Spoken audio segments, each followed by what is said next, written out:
So everybody that's watching, All right.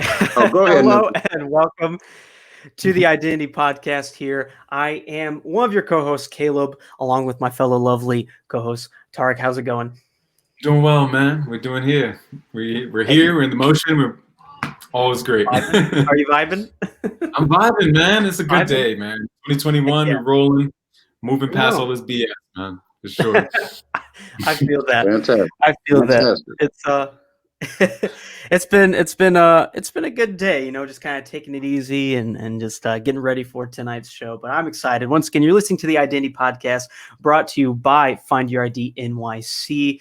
As always, go ahead and like us on Facebook right here, Find Your ID NYC. Check us out on Instagram by the same name, and check out our YouTube page at the X Shows. You can actually listen to the Identity Podcast on Apple, Google Podcasts, Spotify, but whatever podcast app out there. I promise you, we are out there. Really great stuff. Don't forget to follow us on TikTok, YouTube, and Twitter, all at the Identity Podcast. And if you want to sponsor us, go ahead and email us at press@findyouridnyc.com.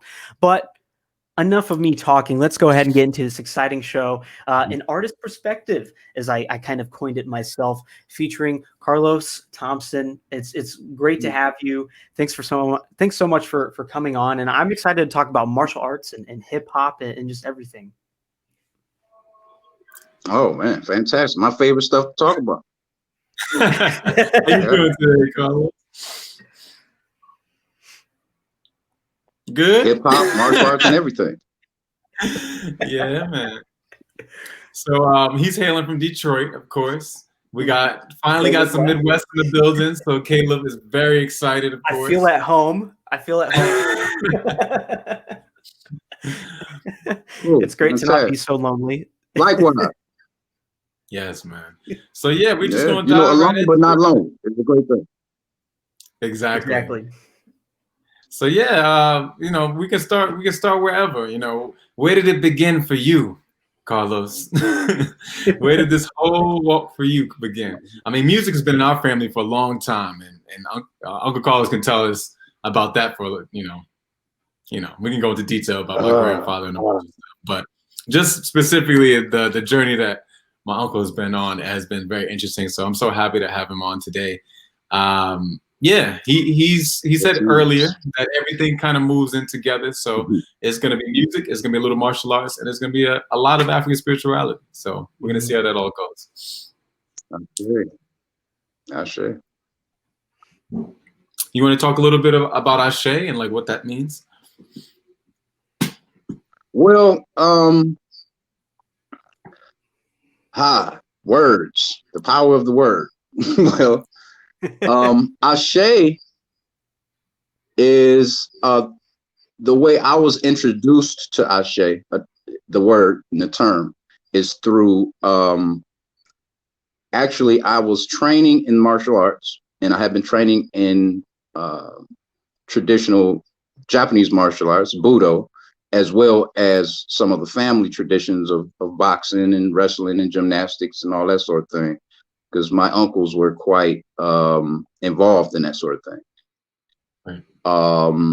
Also, my granddad on both sides of my family were involved in boxing. So as I got to a point to test for my first dan in Shotokan, Chikara Kan Dojo, it had formerly been with JKA, Japanese Karate Association. Okay, this stuff may not make sense to a lot of people, but this is this is my cognitive load.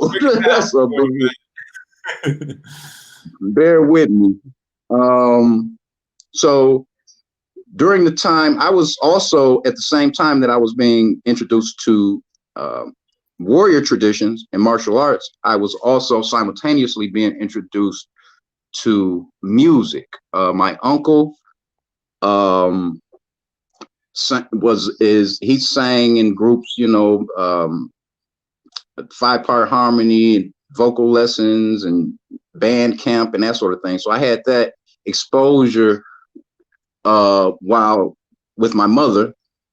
So with the Moreland side of my family, and I was in the house of Moreland, so to speak, being immersed in music, art, painting, musicianship, song structure, and arranging, and live rehearsals I would attend as a child. And again, at the same time, I had an uncle saying, "Okay, shoot the jab, show me a jab," you know. So I had started boxing. I saw karate. What was it? Channel 20. What, Saturday Night Kung Fu? That's where it started for me, man. That's where it started for me. And it, you know, full circle right there. So I saw Saturday Night Kung Fu on Channel 20. I think it came on at 1:00 a.m. in the morning. Or 12, because I think 12, because you know, TV went off at a certain time. So it might have been, well, that, you know, that was late for me, man, you know. But so I used to watch the Kung Fu movies, and I recall seeing them, and these, you know, these mad Kung Fu masters, and going to the tea house and reciting these wise words and teaching their students. I said, you know what? And they could whoop, they could whoop some tail too. They had no problem defending themselves. So I said, you know what? I want to be like that when I grow up, you know. So that was the beginning. So it was between family introducing me to pugilism, so to speak, in the form of boxing. And then also around the time that I saw the first Kung Fu movie, I was fortunate enough to be exposed or have access to traditional Yoshinkan Aikido, as I think I was about 7. So that was, you know, both formally and informally. You know, music and martial arts came together right there at that moment. You know, I was like 7. I was being immersed in both of them. So that's how it started. That's beautiful. That's such a wonderful story, and so early at that. You know, I think a lot of people, yeah, you're right. A lot of people would probably just like, he really was trained as a monk. You know, they say train him early, you know. But it's beautiful to have that balance. Yeah, well, the old guild system, so to speak. the family, you know, closed door systems and guild systems, so to speak. Mm-hmm. You know. So I think it's also awesome that Caleb was able to mention an artist perspective, because you take art to a whole nother level, you know, especially by introducing the idea of martial arts and a bunch of other stuff like that.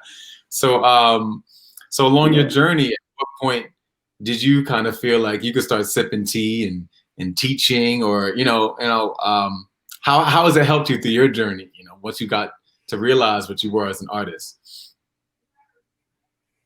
Well, I had no idea what I was.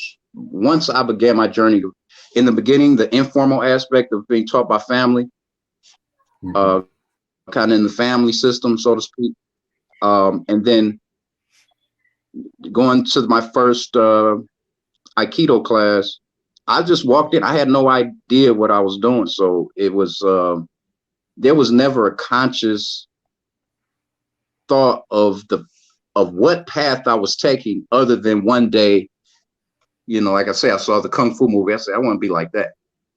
So it was never a point in time. It was never a point in time where I said, okay, I know this is no.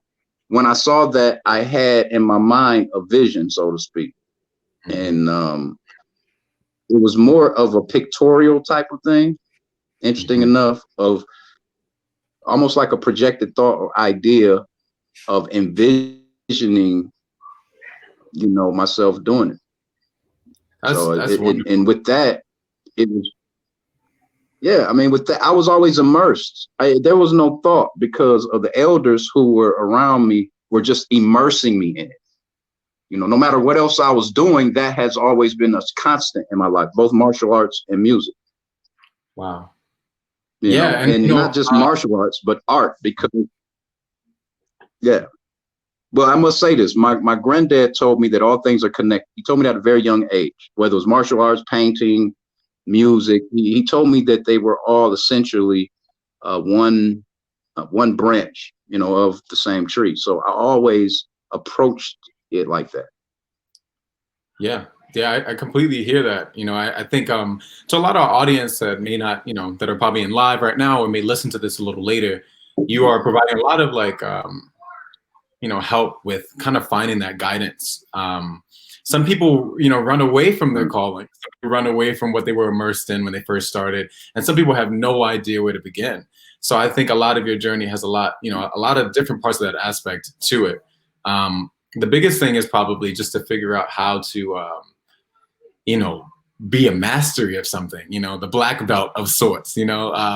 The people that you watched on TV were all masters at that point, right? You can't sip tea unless you've done 1,000 push-ups, 1,000 sit-ups, and got your mind, Well, your chi on point, you know. Yeah. So that true mastery kind of takes us into some other stuff too. So at some point you kind of stepped out and started doing your own music, right? Do you want to talk a little bit about that, or the Detroit scene, the Detroit music scene, and how that was? Well, when I initially started doing music or recording, my initial recording was in, I believe I was in the 6th grade or 5th grade, 6th grade. And I was playing basketball in the neighborhood and things, and actually in some hip hop circles it's infamous, Joy Road. I was on Joy Road, and there was a family member introduced me to a producer, and I recorded a demo called I think he had written the song, and it was called Coolin' Out With Me, and it was an R&B song because this was before I started in hip hop. Actually, at that point, hip hop, as far as I was aware, wasn't accessible to me. You know, I hadn't met anybody locally or anything like that. So it wasn't until I saw my first battle. I know I was in the 5th grade. Yeah, I was in the 5th grade. I saw my first battle, and walking home from school, I make it home. I'm looking out the window, and this guy walking down the street, and all these people running behind him, and they're like, "Oh, they about to just going down," you know. So we go to the park. So we make our way to the park, and I'm not knowing what's going on. I'm thinking they're gonna fight or something. You know, I'm a kid. You know, the park where we all on the swings, and we go, we play, and you know, they had people would teach you arts and crafts. We would make little popsicle stick cabins and things during the summertime. So we get up there, and the guy jumps up on this little, you know, these little things that rock back and forth with spring on it. You know, the toys in the park back in the day was built out of straight metal. You fall off one of those, you bust your head. But anyway, he jumps up on it, right? And he jumps up on it, and they surround him, and he just starts spitting bars. And I had never seen anything like that. Like, so my first exposure to MCing, so to speak, was right there. This guy jumps up at the park, starts spitting, and if I recall, whoever was supposed to rhyme after him, I don't even think that cat showed up, because you know, these people just were, or he didn't spit. You know, I'm not going up there. I found out later. Hey man, you know, we're talking about Run DMC era. That's what I'm saying. But it was in the D, but it was during that. Bars, right? You know, you had to be correct. Oh man, I later found out that cat had released some vinyl, you know, and I would run into him every now and then. So as far as hip hop, it was at that moment. It was on. I'm like, okay. You know, everybody already thought they were Bruce Lee and everything. In the same neighborhood, people would, you know, made nunchucks. We called them noonchucks. Nunchucks and you know, sparring things. It was like hip hop in the music.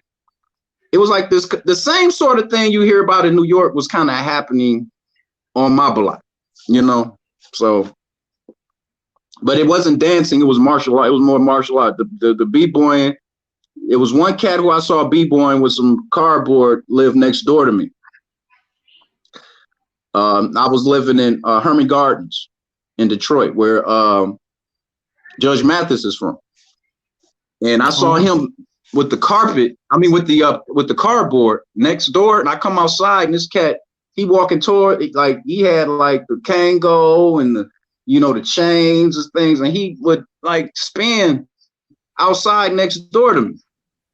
So I come outside and I'm like, what is this? Because again, I hadn't been exposed to it, you know, on television or anything like that. I think this was before breaking even came out. I think, yeah, around the same time. So like it was all coming together for me, what would set the course for what I would have a consistent interest in and have a passion for. It was the feeling that it gave me when I saw it.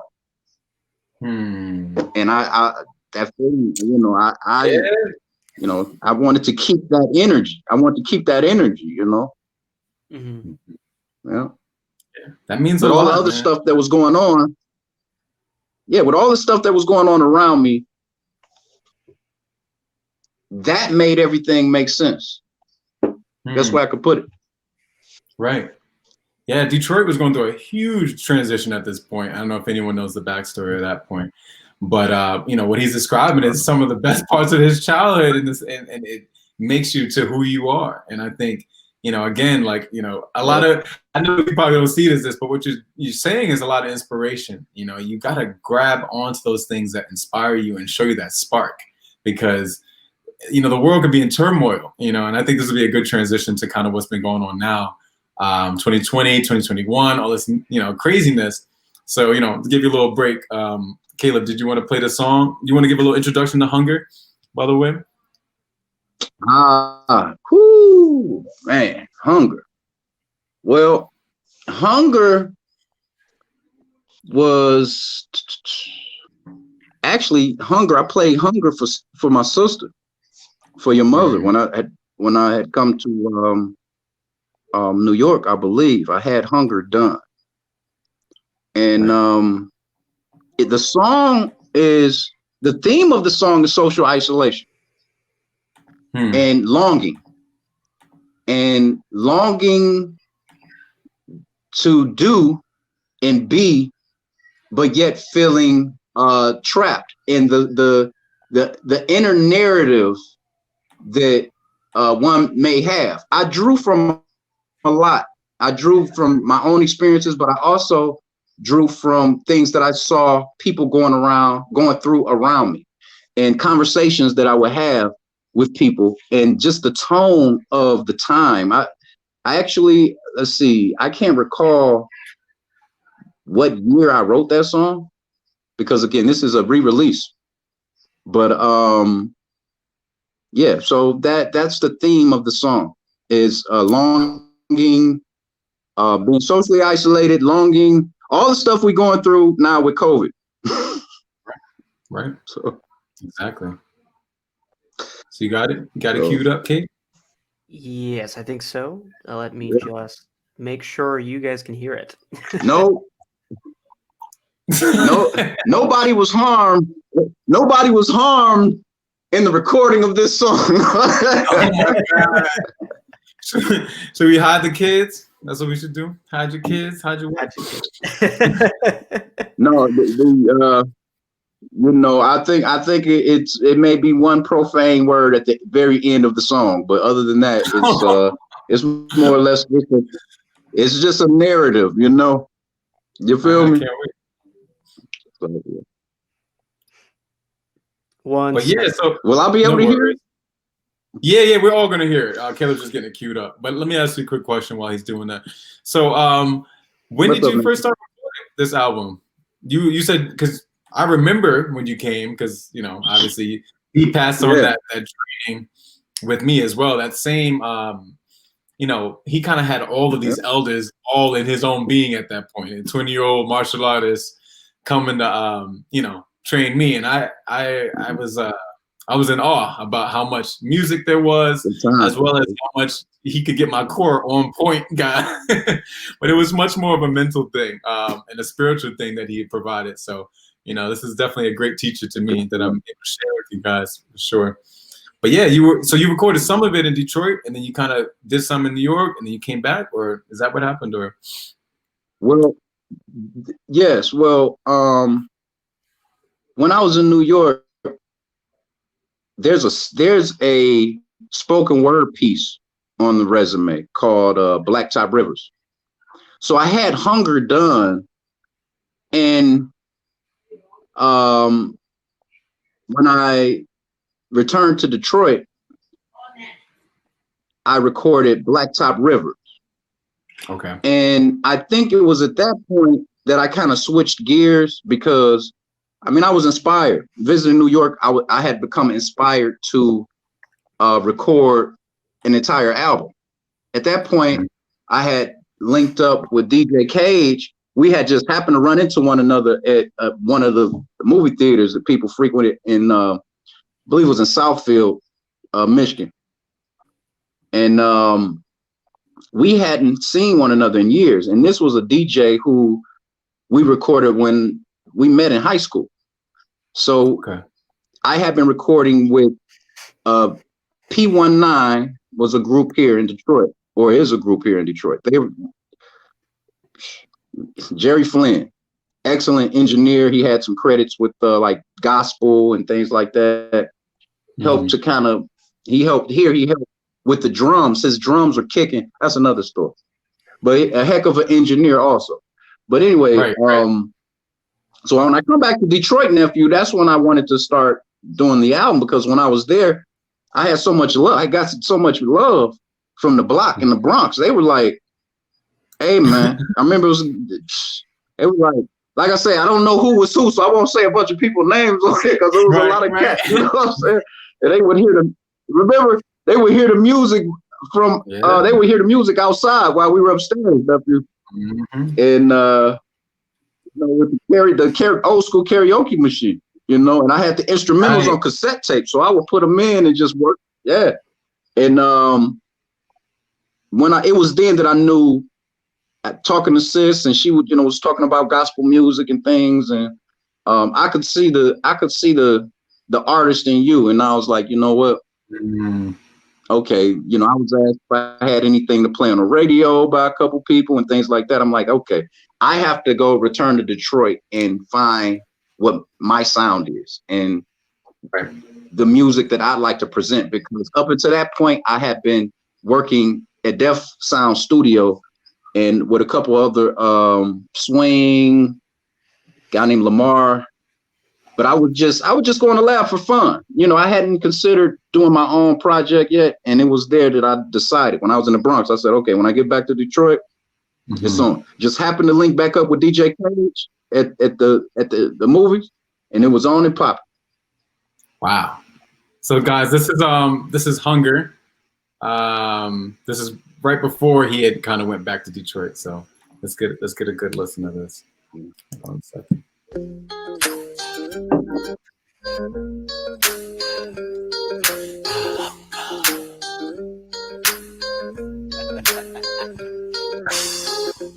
All the world I've seen before me passing by. All the world I've seen before me passing by. I hunger for what's missing. I grieve relief who's listening, been in the corner all your life. How can you ease the pain? I'll sacrifice my endings. You pray for new beginnings. This world just keeps on spinning. You can't come out to play. I'll bear your best. Can't come out to play. Enjoy your pain. I'll bear the cross. I'll sacrifice. And through me you'll live again. I'll bear your burden. I shall explain. I'll bear your burden. I'll be your blame. All the world I've seen before me passing by. All the world I've seen before me passing by. I hunger.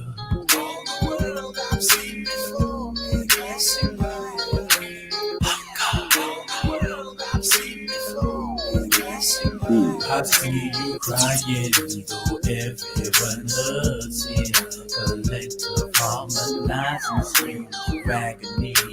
Everyone deserves it. Me, I'm no different from the rest. See, I hunger, I thirst, I lust from dawn to dusk. And after it's said and done, I ask myself, what the fuck this life been worth? See, I agonize, nauseate yourself, medicate to manage this. Your future looks so real with all your past memories so tragic. Play the cards, you would tell no. Smash mouth the game with an AKB, judged on the front page. Like these fuckers in their life never felt the same rage. You hunger.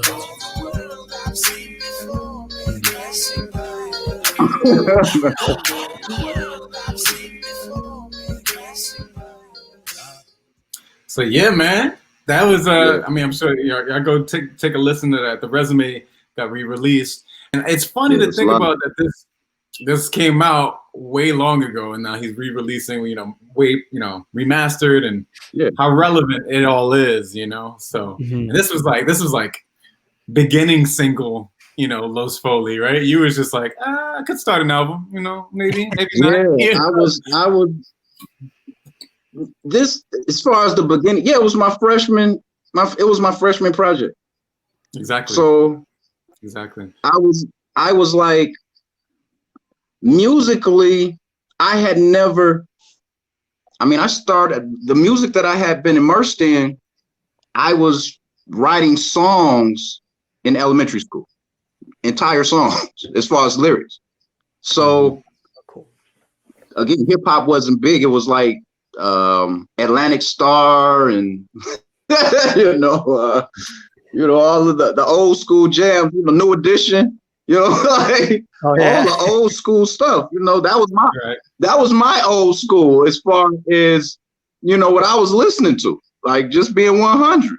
Now, right, I got you. I have been exposed to the blues, the rhythm and blues and Motown and things, but that young sound when I was young. When I saw Atlantic Star, I think they had a show on television, and they had like a show they be singing and stuff. We talking about back in the day, and that's what we here for, man. So we learned it. By the time learned it.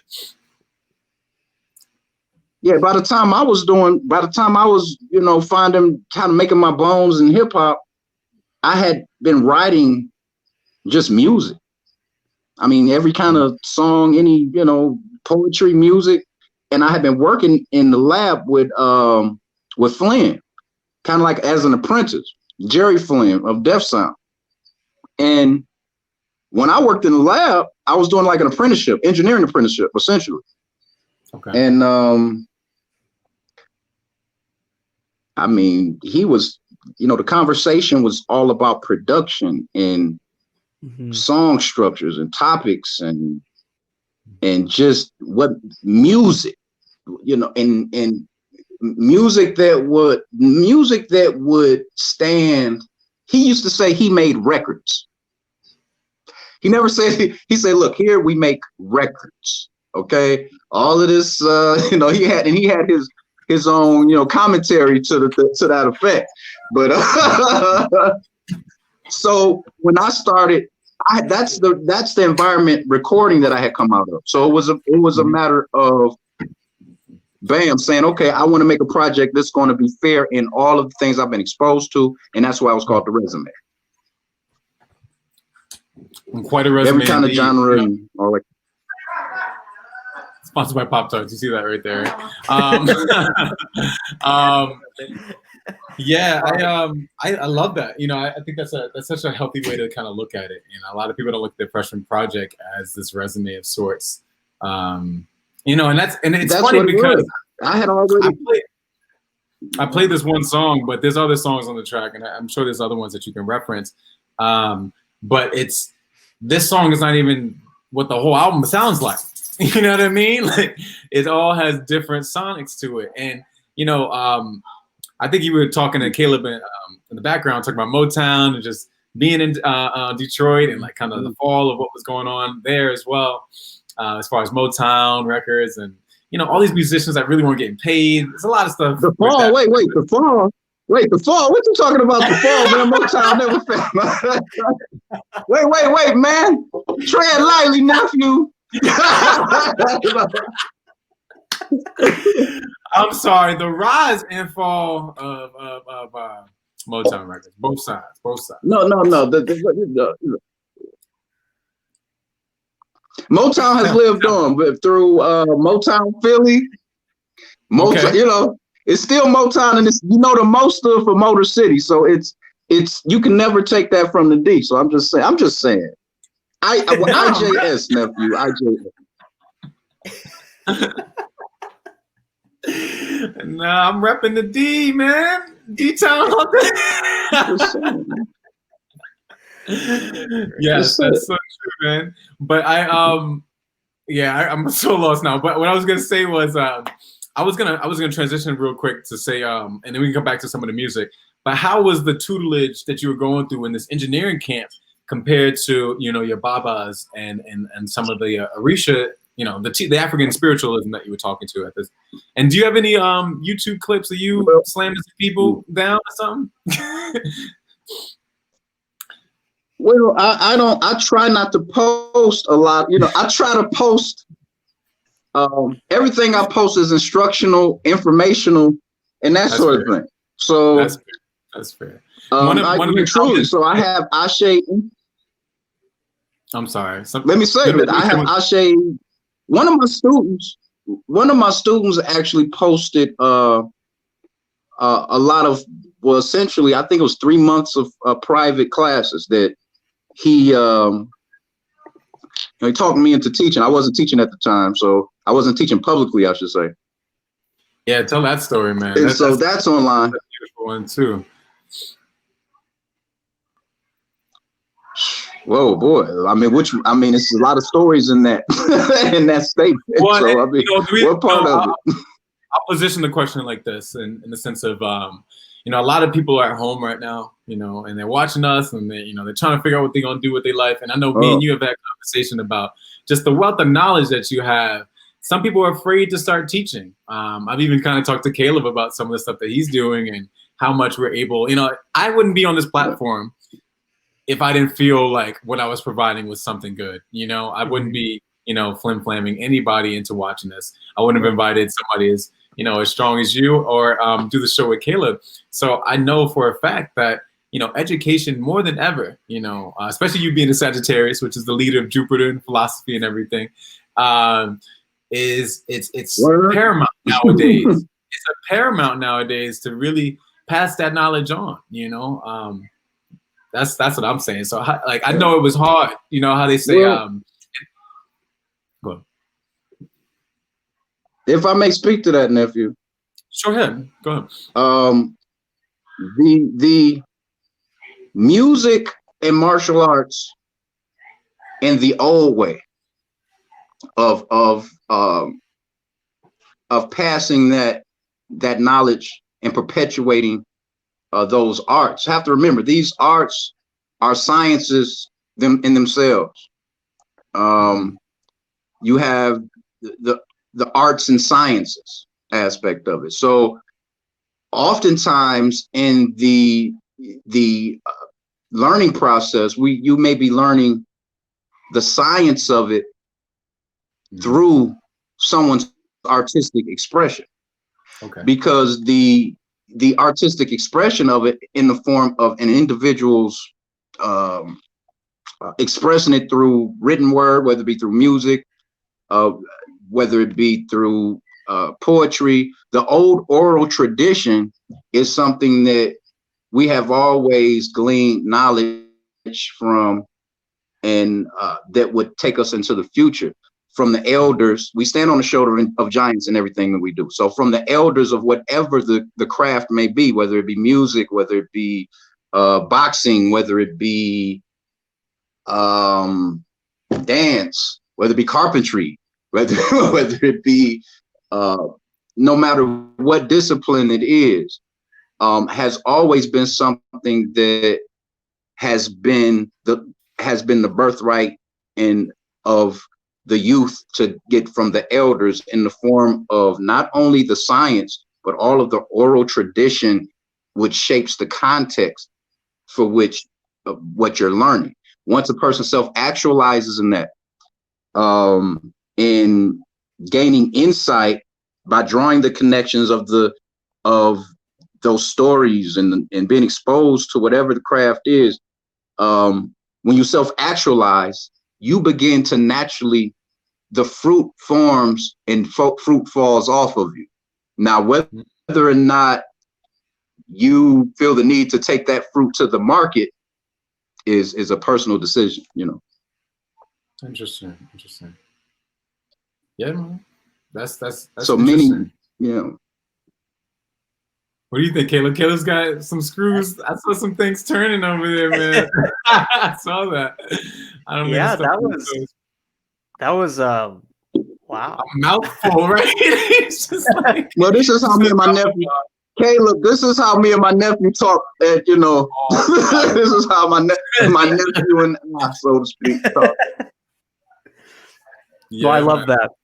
I love that. And I think having these types of conversations are not only beneficial to the human race, but are definitely beneficial and influential even to identity and everything that you are discussing and as you discovered over time that you've told us just on this show so far is this lead up to finding out what your passion is, what your perspective is. And that's kind of why I wanted to label the show as an artist perspective. You are an artist, but not an artist that's limited into one field. And you are an artist in several fields, in several different openings. You have been able to eke your way into hip hop, in music. You've been able to find your path in the martial arts, and you've been able to just do all kinds of different things. And I think one art form that we forget is words. And just every time you have talked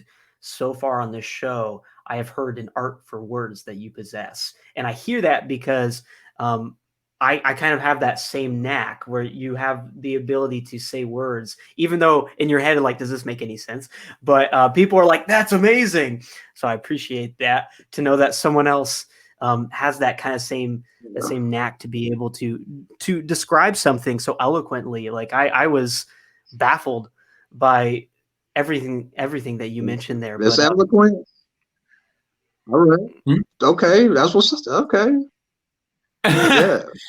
Yeah. I mean, you even through my favorite tagline that you like to say a lot. We stand on the shoulders of giants. That's the correct way to say it, right? That's one of my favorite. And that always tells me this one. Beautiful. Was passed down to me from elders. Mm-hmm. You know, so it's not my stuff. It's good stuff, but I can't claim it as my own. It's just good stuff. Right. And in that vein, I pass it to you, and one day you'll pass it to someone else. Well, we're on this show. We're passing it on like the virus. No, well, pay it forward. We paying it forward. They say pay it forward. Yeah. So I was trying to find the ASHE Institute. Is it on Facebook? I just wanted so that people could get involved as well, because he has a community that he actually does talk and do some teaching as well. And that's something that's grown over time. And I just think it's so funny that the reason why I kept bringing up the teaching, because it always reminds me of that, like, like somebody with a Fu Manchu just like sitting on top of a mountain. It's like, I don't teach anybody, you know what I mean? And that's how I've always spoken to Carlos, because Uncle Carlos has always been like, we share, and a lot of it is like, a lot of times, like, I share. The student has to come and be ready for the teacher. And Carlos is very big on that. And I think a lot of that comes from his, martial arts background. So I thought that was, just a little tip to share with you guys. But tell us a little about the ASHE Institute. Or is that what it is? It's ASHE Institute, right? Am I pronouncing it correctly?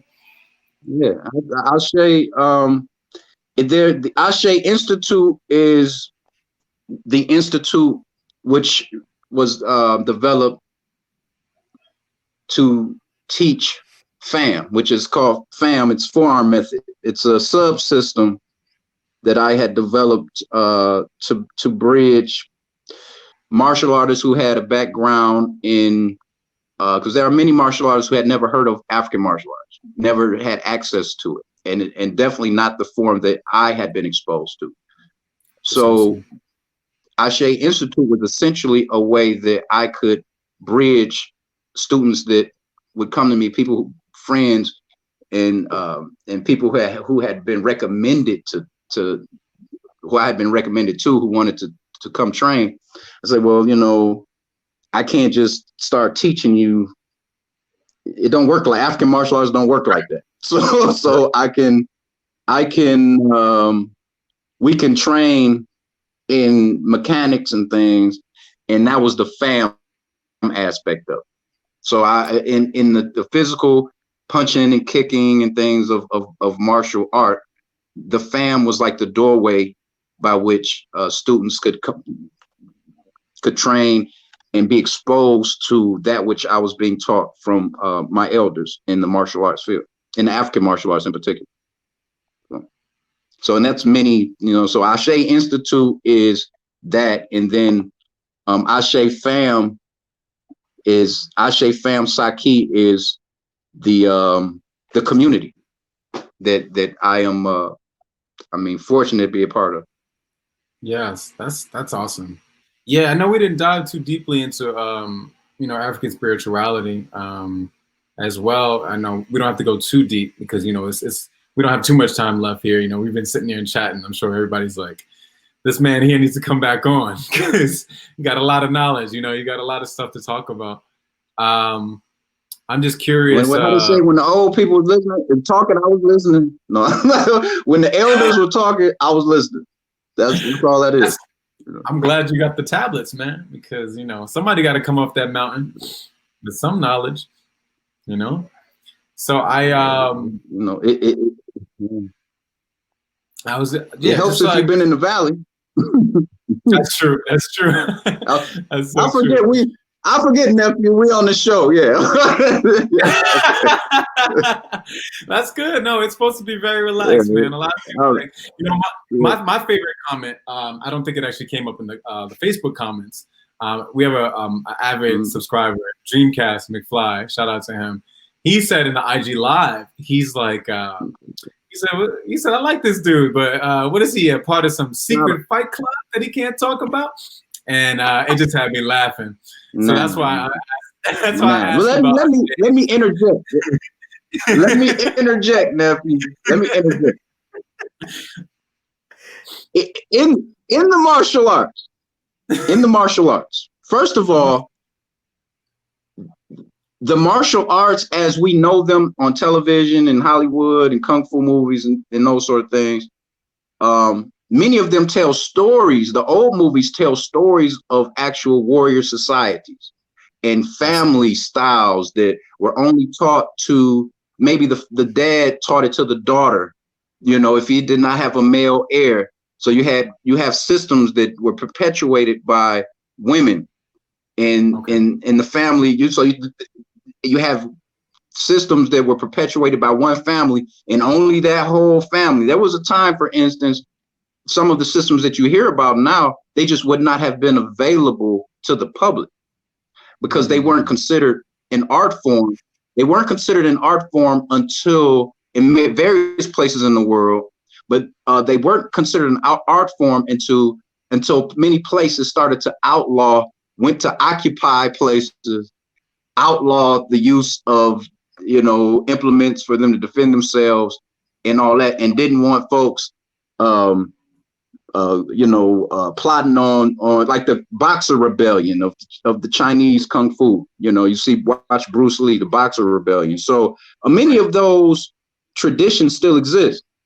So I just like to respect the old way of how to in the old sensibilities, because I train with people who or grandmasters now, and some of whom we've lost and who've transitioned, and now they're in the realm of the ancestors in the Duat. So I have to respect them. It's like they're sitting in the room looking at me.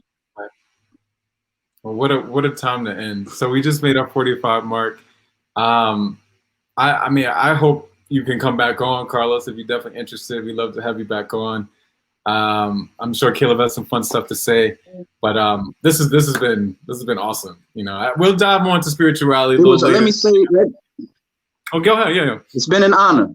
You know, it's been an honor, and thanks for having me, Caleb, nephew, and you know, whoever may check it out. I hope that you know that you can glean something from it that can help you on your journey. Yeah. So you can have your own artistic, you know, perspective, and share that with the world. It's true. It's true. Well, very well said. I really do enjoy that. And thank you so much, Carlos, for coming on the show. It's an honor to have you on. Thank you. It's been really insightful to learn so much. But before we do go, I want to ask you what's some things that you might actually have for 2021 that is planned, or any idea of what you hope to do or expand to this year?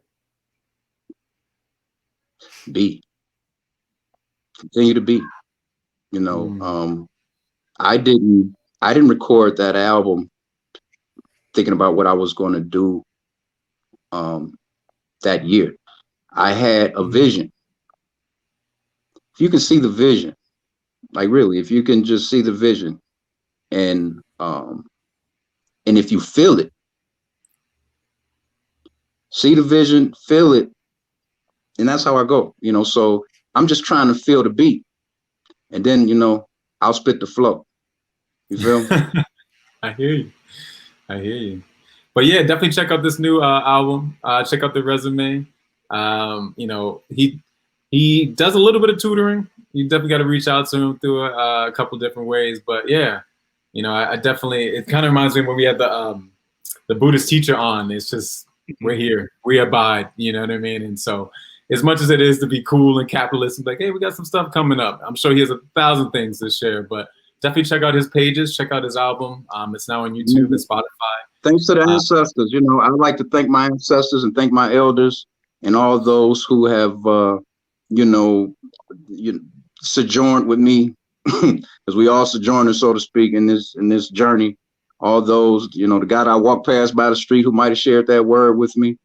And hopefully, you know, I see you again, you know, and we can share again, both virtually and, you know, through all the layers of this virtual, multi-dimensional, you know, ultra-dimensional, you know, multiverse, omniverse, and universe. Indeed. Well, I'm be quiet. Go ahead. I think we are good to wrap up here. But yeah, once again, it's been an absolute honor. It's great to virtually meet you. Same here. It's definitely, that's something that I've been getting used to, virtually meeting people. But it's been fun. It's been just such an insightful show. I have my notebook. I've been writing down a bunch of stuff, as I always do, as Tarik knows. But you've been listening. Likewise, I'm learning. You've been listening to the Identity Podcast here, brought to you by Find Your ID NYC every single week, every Wednesday at 7:15 p.m. Eastern Time. You can check us out on shout YouTube, out to Gowanus, New York and Brooklyn, man. I mean, oh, pardon me. Shout out to Gowanus, man. All the cats in Gowanus. I was visiting there, man. You know, they showed me a lot of love, man. And you know, the Buddha, the Aikido brothers, and the, you know, all of the et cetera, et cetera, et cetera. You know. What up, dope? So let him finish the outro, Carlos. Yeah, no, it's totally fine. No, it's totally fine. But yeah, don't forget to like us on Facebook at Find Your ID NYC. Go ahead and check out our Instagram by the same name. And as we are live here on Facebook, you can also find us live on YouTube at The X Shows. Don't forget, as always, check out the Identity Podcast on Apple, Spotify, Pandora, any podcast app out there. I promise you, we are on there. And don't forget to follow us, the Identity Podcast, exclusively on TikTok, YouTube, and Twitter. We are really trying to expand to even Twitch and Bandcamp, so stay tuned for that exciting stuff in 2021 coming up soon. It's exciting stuff, and if you want to sponsor us, well, we would love to have that and to be able to talk to you. So please email us at press@findyouridnyc.com, and we'll have someone ready to talk to you about possibly sponsoring the Identity Podcast. As always, check us out every week now on Brick Media. Every Tuesday, you can find a new episode uploaded onto their radio network, which is pretty great. And that radio network is actually on SoundCloud, which you can constantly listen to each episode once it premieres every Tuesday, which is amazing thing. It's been a great episode tonight. It's been a lot of fun. And next week, pretty exciting stuff. Who's ready? I'm ready. Let's get it. I'm ready. We have our hold on. Give me a call. I don't know what. Give me a call next week. I don't know what's going on. I'm gonna check it out. I'm gonna check out the show. You send me the link. I'll check it out. Send me the link, man. Definitely. It's going to be our On Religion finale. First part. It's 2 parts on January 20th and January 27th. We have our 2-part On Religion finale going to be exciting stuff. I actually have the list here right next to me of all the people being featured on the On Religion finale. Great stuff. Unfortunately, there are some people that will not be able to make it, but I promise you it's going to be jam-packed, full of stars and action and just so much fun and laughs, as always. And just a lot of being able to learn from each other. It's going to be a great immersive way to learn about religion and to the fullest, to the highest. And so we're very excited to kind of end the On Religion series that has taken way longer than we ever thought it would ever go, but it's been an absolute honor. That's all I have. But once again, thank you always for listening to the Identity Podcast. I've been your co-host, Caleb, along with my fellow and, as always, lovely co-host, Tarik. Yeah. We have outro video, and we're going to see you next week. Have a great evening. Rest of the evening, great afternoon, and a better